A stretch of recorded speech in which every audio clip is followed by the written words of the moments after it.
Hi, my name is Michaela Krawczyk. I'm a PhD student in the informatics program at Indiana University in the United States, and this case study is a smaller methodological slice of a broader project around abortion storytelling that I've been working on with Dr. Katie Siek, also at Indiana University. To give you a bit of context around that broader project, Dr. Siek and I are really interested in exploring how people share their abortion experiences, especially in digital spaces, the relationship between first-person storytelling and stigma reduction, as well as support networks and what it might look like to support people in the experience of sharing their story in whatever way that manifests for them. So if any of that struck a chord, please feel free to reach out and connect with us. Let's begin with some context for this paper. On May 5th, 2022, our team posted a digital survey to gauge interest in abortion storytelling as a research space. The goal of this survey was to connect with people who've had abortions, who were interested in sharing their story, and hopefully to collect information to help inform the design of a full study later on. We made this survey using Google Forms and posted it at 12:42 on a Thursday. Fewer than 4 hours later, it had received so many responses that we went into the survey, saw something was wrong, and immediately shut it down. To be specific, it had received 981 responses in those 4 hours. Now, looking at the data, it was immediately obvious that many of the responses were automated, or at the very least fraudulent, which we see as a broader umbrella term including data generated by bots. So for example, this far right column, which shows the self-described section for race and ethnicity. Other responses seemed a little weird, but were maybe still plausible, until we opened up the spreadsheet and saw that 20 people had reported their race or ethnicity as "my skin is very white."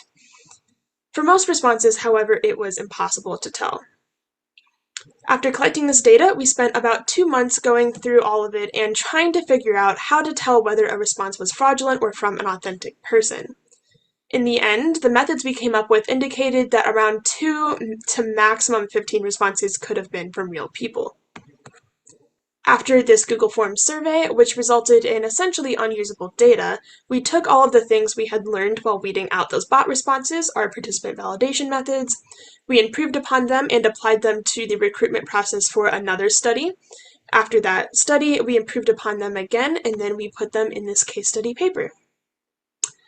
One of the biggest contributions to identifying fraudulent survey responses and validating participants while recruiting for a study was this multiple-step protocol, which includes 2 surveys and multiple rounds of coding before you get to that little diamond of inviting people to join your actual study.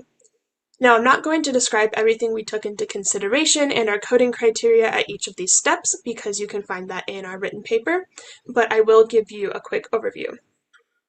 Using the context of our own study, we began this recruitment process with a digital intake survey on the Krawczyk platform, which we advertised online and through physical flyers.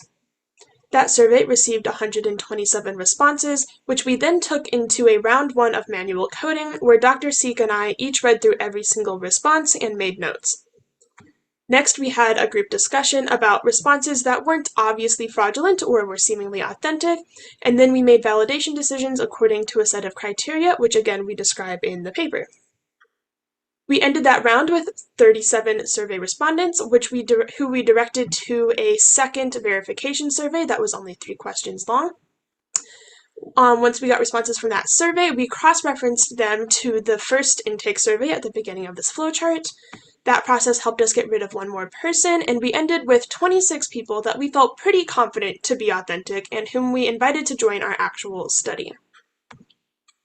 Now, I'm not saying that all of you will also encounter fraudulent responses to the extent that we did.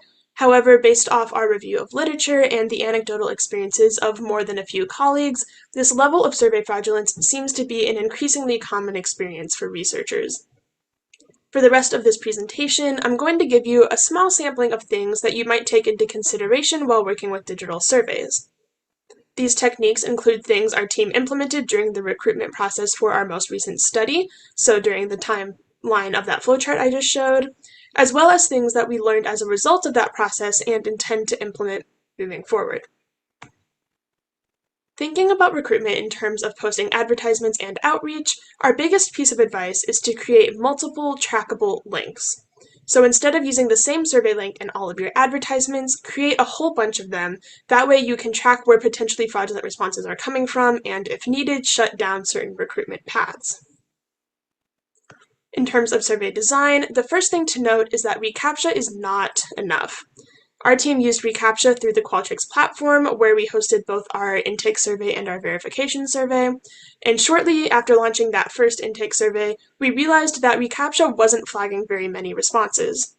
More than that, it was actually marking some responses as highly likely to be automated, even though we knew for a fact that they were coming from real people. Those particular responses, I mean.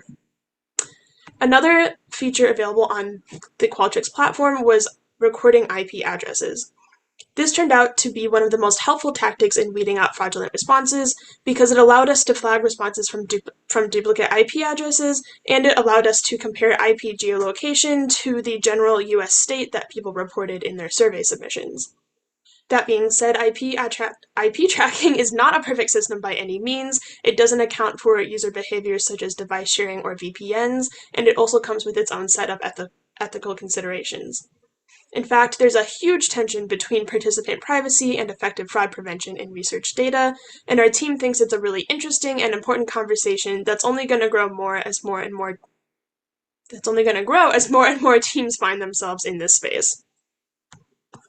Because the Krawczyk's metadata was not enough to weed out all of the fraudulent participants, we also had to weave fraud prevention into the actual survey questions. For us, the name of the game was open response questions wherever it made sense, and creating opportunities for self-contradiction.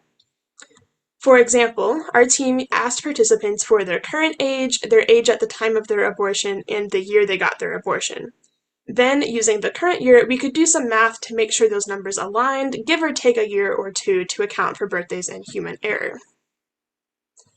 Throughout this whole experience, we discovered that validating participants also required a holistic pattern-searching approach when analyzing data. Oftentimes, one open-ended survey response could be slightly suspicious but not enough to discount the entire submission until we looked at the entire person's survey submission and saw a collection of things that added up. Or we compared that open-ended response to the rest of the dataset and saw that 5 other submissions had used the exact same wording outside of reason, which made it enough for us to discount it as potentially fraudulent. So this holistic approach became crucial for weeding out fraudulent responses in multiple directions. Now, the full paper talks about a ton of other tactics, including additional survey design considerations, our experience with bot responses over email, what we did when we suspected that one of our participants was fraudulent after joining the official study, and more. One of the biggest limitations to this paper is the fact that we developed these participant validation methods within the context of abortion storytelling, so some of the questions are a bit specific to the topic at hand, such as the types of numbers we asked for during that self-contradiction method example. And then also, because abortion is a stigmatized experience, we were pretty heavy-handed with the way we weeded out participants and decided to err on the side of losing authentic people rather than risk the security of our study. That being said, our themes and general findings remain highly applicable to anyone utilizing digital survey instruments. In fact, our supplemental materials include this huge 5-page table of questions and considerations that researchers can adapt to their own work. We call it the Participant Validation Guide, and here is an example of one of those table items called Uniqueness of Short Answer Responses. In this screenshot, you can see that we provide a set of guiding questions on the left, and then 3 different ways that you might code a given survey response along with examples from our own dataset. To wrap things up, I want to emphasize that effective fraud prevention starts very early in the survey design process, even the broader study design process. It requires a combination of different tactics and a holistic pattern-searching approach to data analysis. If you're interested in this research topic, if you use the Participant Validation Guide and our supplemental materials, if you have questions about our methods and/or have other suggestions for ways to validate participants, we would love to hear from you. Thank you.